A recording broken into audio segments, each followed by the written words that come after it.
Boxing King Media in association with the Riyadh season. Delighted to be joined by Shane McGuigan all the way here in Riyadh. I think it's your first time in Riyadh, second time in Saudi. Yeah, I was at George Groves versus obviously Callum Smith in Jeddah back in tail end of 2018, I think it was. So yeah, first time back since then. Just curious, first impressions of Saudi Arabia, because a lot of people don't really know what you're expecting when you turn up in Saudi. It's hot. It's hot, and it's like a dry heat as well. So yeah, but people are lovely.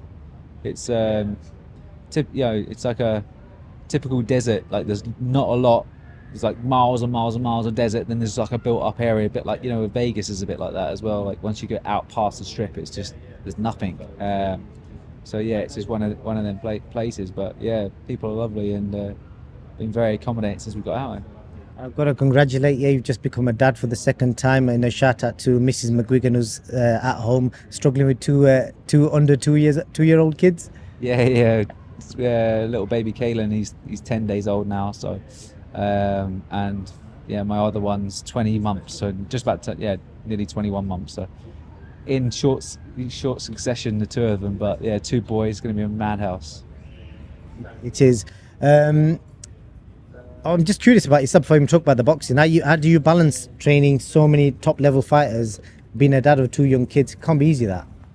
No, but Mrs. Taylor, she's very understanding, and we've got a little system going on, and also like, I have a busy stable, but luckily I'm able to get home quite early. Obviously, if we need to do later sessions, we can do later sessions, but I've got a great team, and Josh Pritchard and Jake, my brother as well, works with me as well. So, and the fighters, yes, it's just a great little environment. So I can put out my schedule. I know when I'm coming to the gym. I know when I'm roughly when I'm going to be finished, unless some sparring partners are an hour late or something like that. But it's all part of it, isn't it? And everyone else goes to work when they've got two young kids. It's just one of them ones, and learning to manage your time as efficiently as possible. But I've knocked back actually a few chances of working with some fighters actually for this card, just simply because just time. And I just thought, I don't want to do a shit job either. I don't want to not be there, not be present. So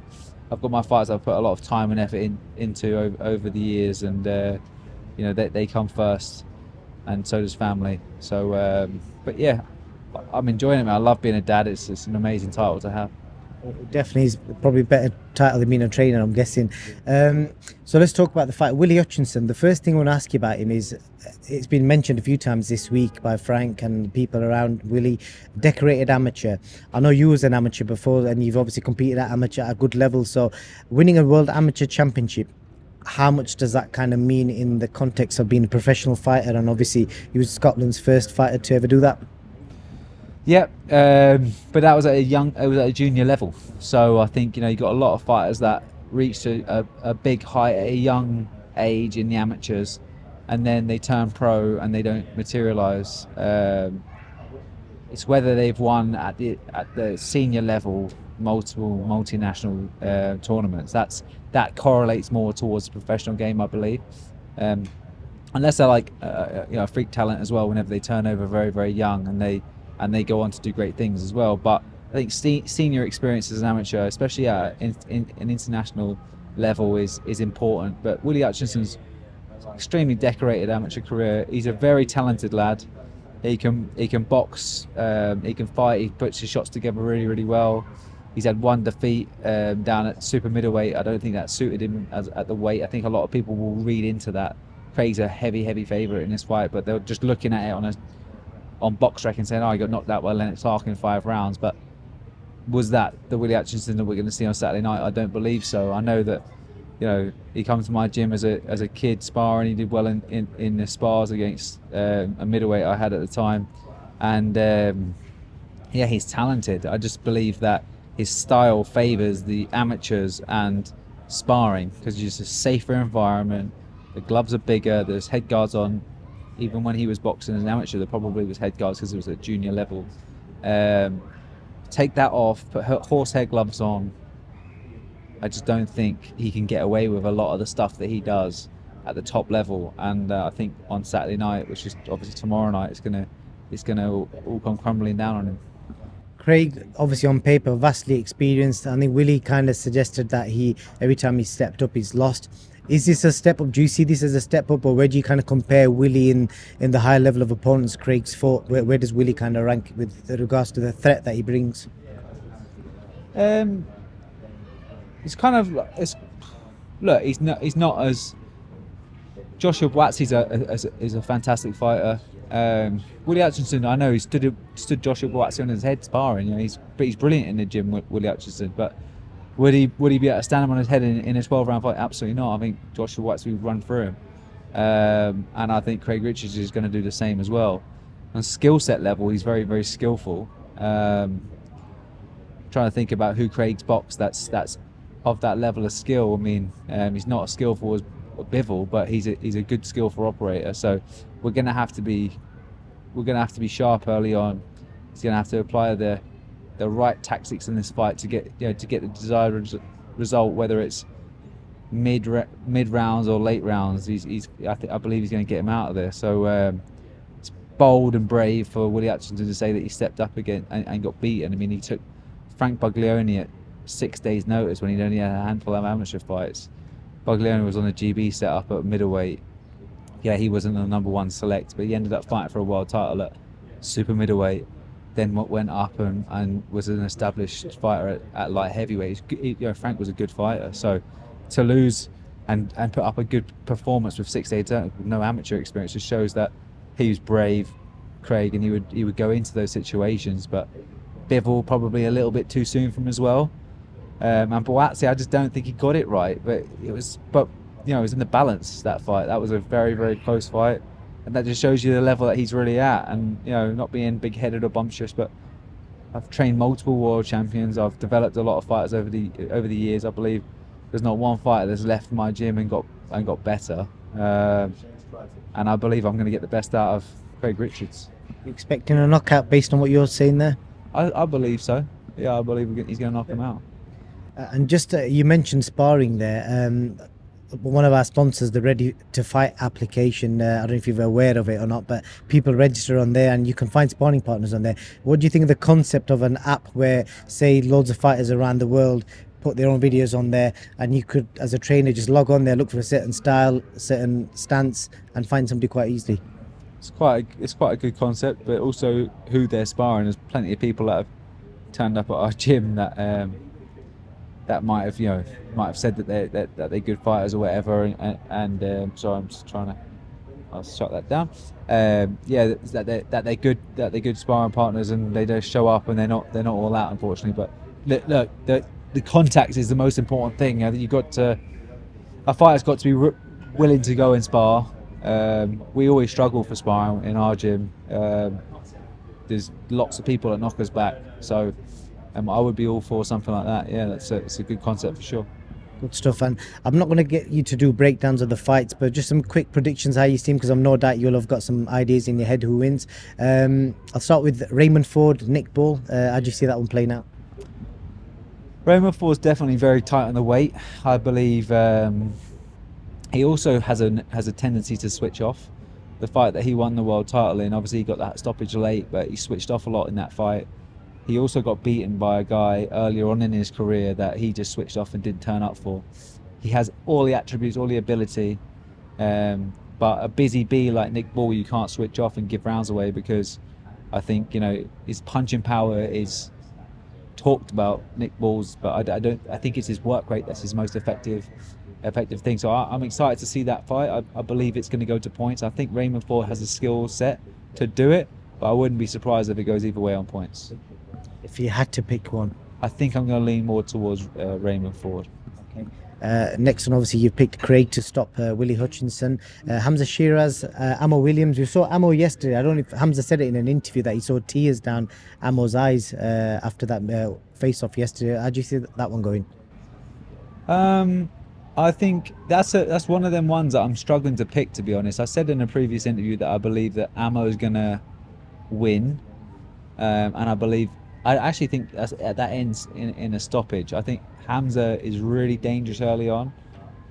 He's got a good jab, he's got a good right hand.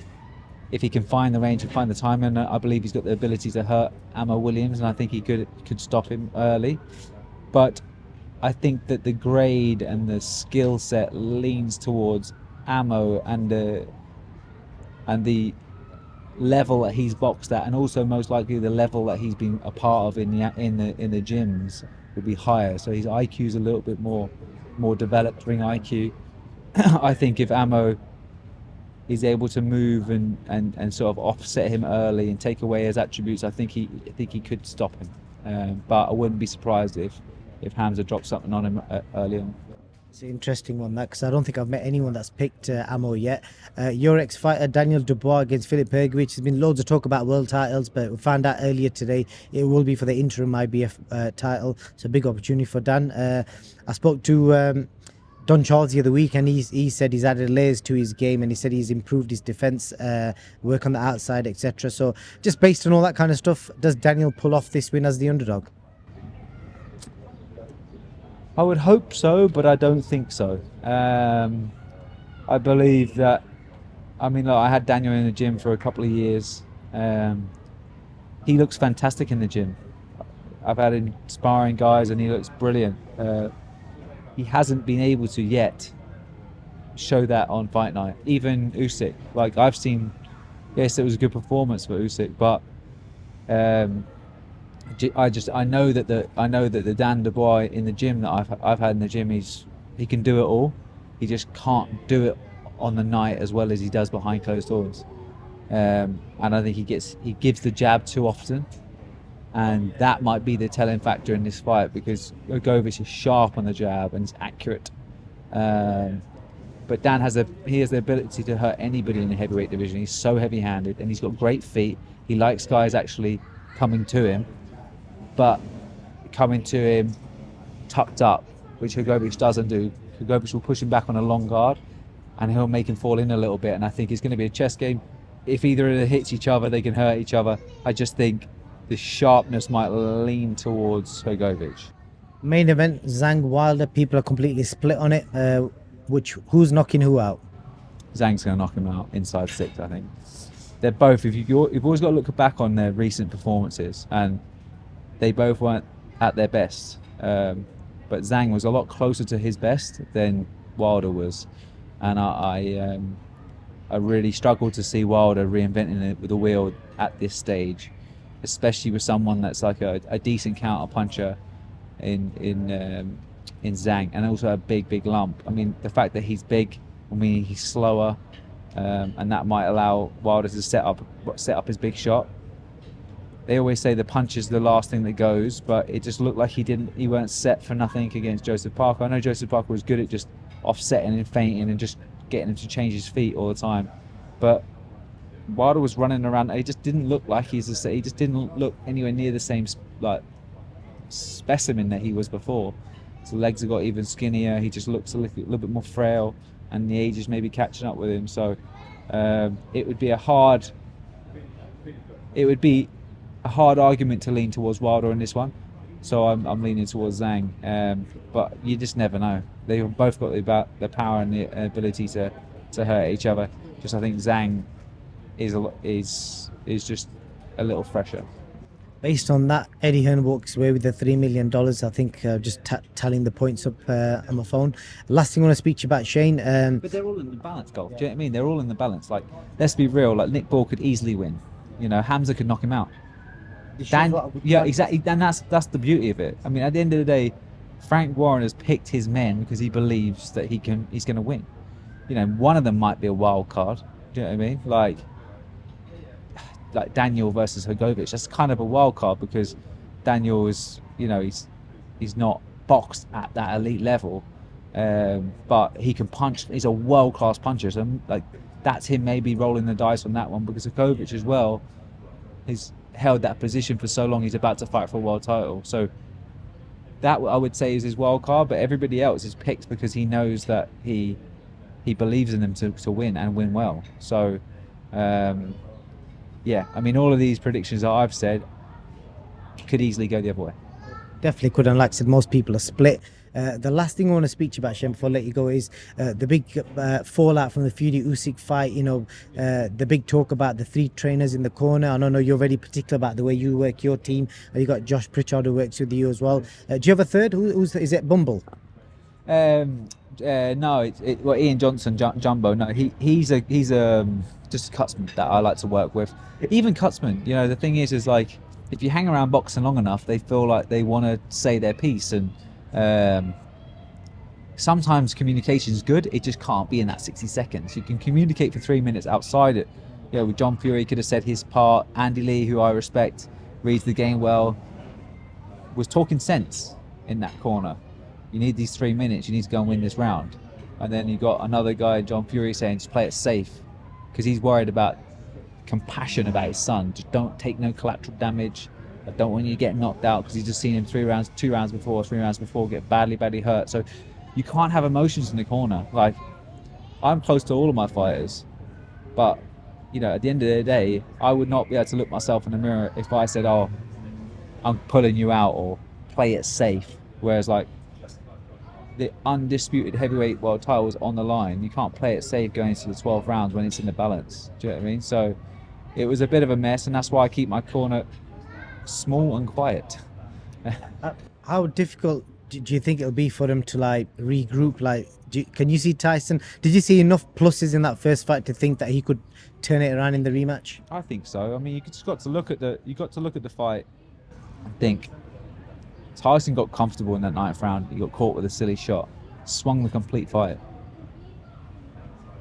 If that shot hadn't have landed, I think he would have gone on to. It could have happened in the 11th, and he could have been tired, and he wouldn't be able to get through it and got knocked out.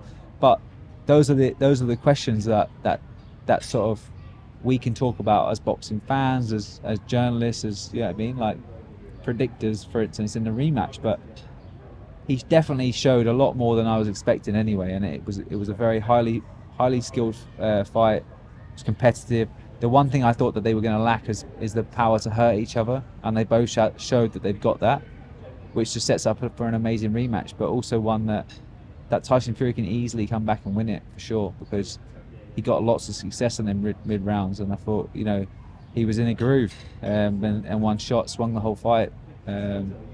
So I do think Usyk was the right winner, but I thought Usyk wouldn't have got as frustrated as he was getting in those middle rounds, and that's why you got to give him a big shot in the second one. And the fitness side of it, because there's so many different opinions on the way Tyson's performance went down. Domingo, he said to me that Tyson did really well in the middle rounds, but he never had that second phase, and he felt maybe because he wasn't fit enough. Could that be an issue at all? It's an argument for it. Dominic Ingle saying that, but I don't think Tyson Fury's ever had the second phase to go through the gears. I think he's one of those guys that looks best when people come to him. He's always got a knack and an ability to all great fighters do. They've got an ability to get that opponent to fight the way they want them to, and he even got a trickster like Usyk to sort of walk onto him.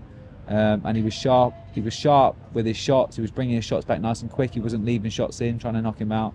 He was doing all the right things. I just think it was just a lapse in concentration. And people might say his punch resistance has gone. Would he have survived and come back if it had gone? Should he have been pulled out in that round? Absolutely not. I mean, there was a shot too that sort of. He was gone. His legs were tight, his legs were out, but he was still sort of riding the shot side to side, just taking the sting out of them. And when you're truly gone and the referee's about to stop the fight, your whole senses are gone. You're literally just a sitting duck, and he never really was that. And Usyk's a Olympic gold medalist. He's a phenomenal fighter, undisputed at cruiser, and now obviously, unified world champion up at heavy. So, undisputed, sorry, up at heavy. So it's one of them that you can't really say that he was out on his feet, because Usyk would have found that shot. But he's always had an air of vulnerability, even against Steve Cunningham, whenever he got caught with and he wasn't a big puncher at cruiserweight, never mind at heavyweight, and still hurt him. So I think it's just his vision and his switch off and concentration. But he's always got that ability to just rise up and put on and turn the fight around. Fascinating thoughts there, Shane. Appreciate your time. Why are you not sweating, mate? It's like 40 degrees. I'm melting here. I can't see one drop of sweat on your forehead. I'm an Iceman. I'm not even real. It's the robot. I thought. No, mate. I've got my sweat glands are surely working. Don't you worry about it. It's we're just luckily in the shade here. I haven't started drinking that hot coffee. Once I start doing that, it'll all perspire. Good stuff. I wish you all the best, you and Craig, and may the best man win. Should be an exciting card. Thank you very much.